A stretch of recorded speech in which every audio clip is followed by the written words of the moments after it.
So your airspeed's coming alive. A little more right rudder. And there you go. Pull back, boom. And then once we get up, lower that nose just a little bit, and that's going to build your airspeed. Yeah, there you go. That's what I like every time. All right.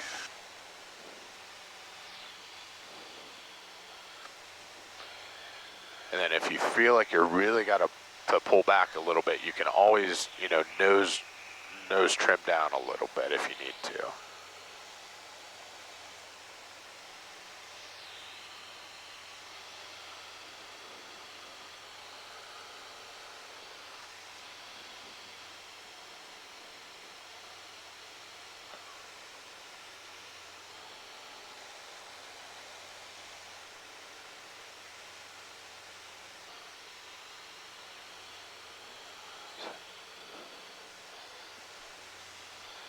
And what we'll work on as we're doing these traffic pattern things, I will have you actually make the call outs as far as, you know, I'm on 80 knots, I'm on my heading of 19er. Okay.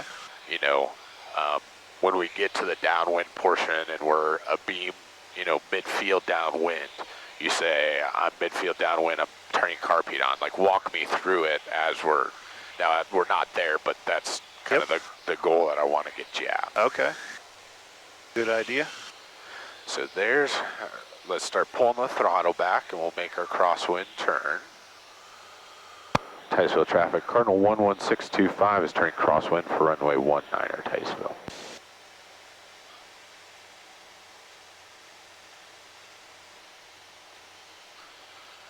Okay, we'll pull the RPMs back to 2300.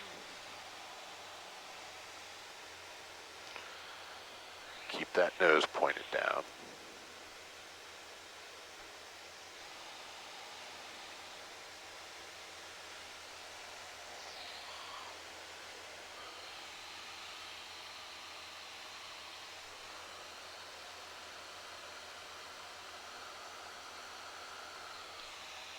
Okay, let's go ahead and make our downwind turn. Titusville traffic, Cardinal 11625 is turning downwind for runway 19er, Titusville. Woohoo, here's the wind again.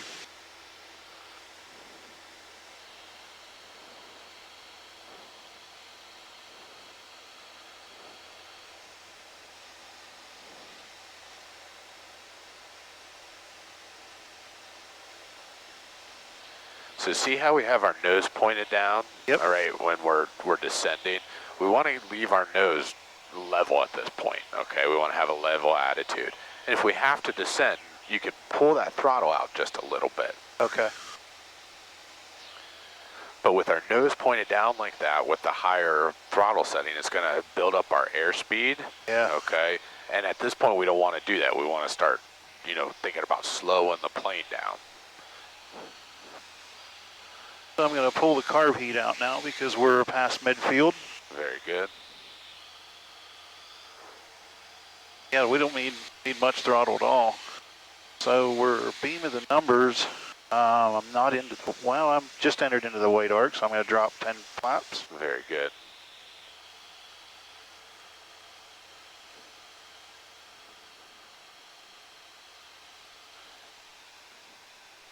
So now once you've gone past that, you're just kind of looking over your shoulder. You're looking for that 45 degrees. And we're there. I'm going to go in for base. Okay. Titusville traffic, Cardinal 11625 is turning base for runway 19er, full stop Titusville.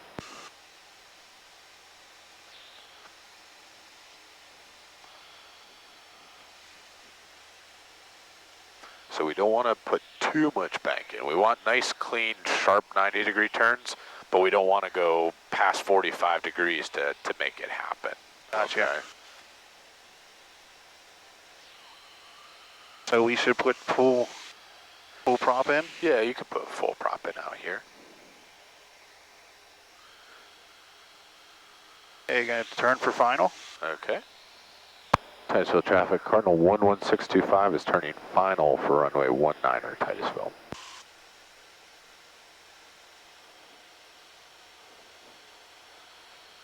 Okay. So we got 10 degrees of flaps in. We can feel that wind pushing us, so we need our ailerons a little bit more to get back to the left. There you go.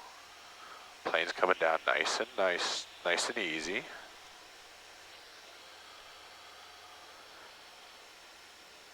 Well, it was until you said that. CFIs have magical powers like that.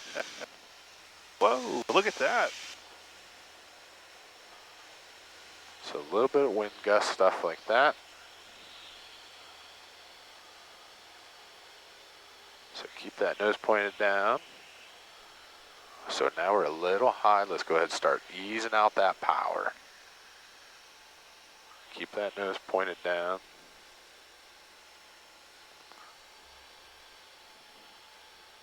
Little right rudder.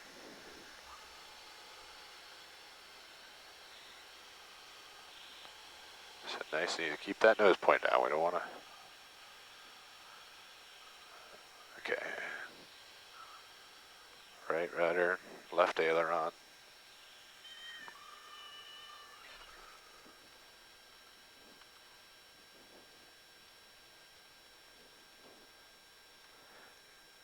Okay, so what we want to do with that one,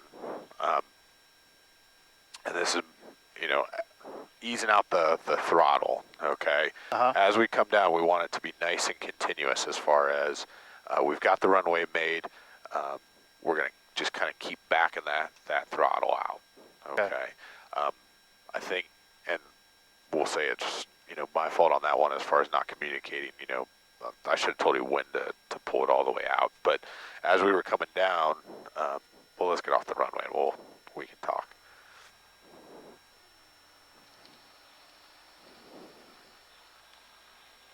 Stereo cockpit, Garrett, stereo cockpit. This is the easy part now.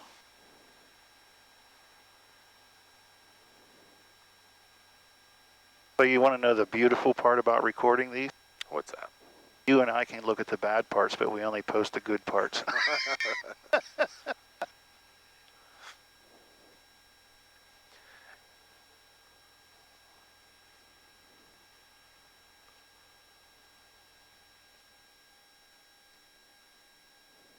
I'll tell you what I am feeling is, believe it or not, and you're going to think I'm a big wuss, but fatigue after 3 takeoffs and landings. Not physically, just mentally, like I'm to the point where I'm kind of saturated. Titusville traffic, Cardinal 11625 is clear of runway 19er Titusville. Well, it's up to you if you want to do another one or not, or if you... Oh, I'm in. You're in? Okay.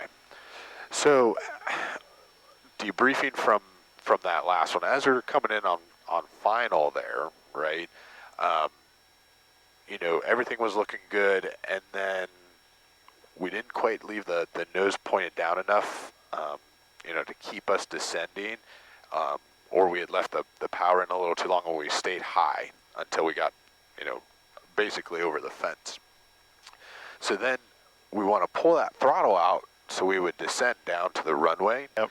And you did what I told you to do, nice and easy, but you'd still had, you know, enough throttle in that as we got down, we kind of get into that ground effect, and there's enough power where we'd kind of float back up. Yep. and back down. So then as we're floating down, then we're losing our center line and aileron controls, things like that. And that's when things kind of got a little bit cattywampus. So I'm just trying to think of the best teaching technique to kind of get out of that a little bit. So I think what happened, Timmy, and this is part of getting used to small aircraft, I think, is as soon as we started to flutter because of the wind coming in, I lost my focus. I was like, oh, okay, now how do I adjust for that? Well, you just have to fly through it, right? Exactly. But that got me off my game a little bit. I thought, Okay. And I certainly appreciate the self-critique and being able to look at it and say, hey, you know, I lost my focus. We all need to do that as pilots and say, hey, you know, this is what I did right or wrong. That's how we learn. That's how we grow. Um, and with the not just the wind being stronger, like headwinds or crosswinds, anytime we have a little bit of turbulence or thermals or um, anything that kind of flutters the plane like that, that's another reason why we may not use full flaps, or we might leave the power in just a little bit more to help kind of get us through that turbulence, Sure. whatever it is. But again, you know, each time you do that, it's another experience to say, okay, I needed the power to get through that, but then once the plane restabilized, I need maybe pull a little bit of power out. Ideally, there's kind of two schools of thought here. Once we get a beam, our touchdown point, we should pull that back to 17 inches of manifold pressure and leave it until we're on short final and we start pulling it out the rest of the way. Okay. Okay, that's the first school of thought. The second school of thought is that you continue to adjust the throttle throughout your downwind and your base and your final to keep giving you either altitude or losing altitude. Now, what I've heard and you know the little that I've read with NTSB reports and plane accidents, things like that, a lot of times you have engine failures when you're adjusting the throttle that much in such, you know, a short period of time, because, you know, you might be giving it full throttle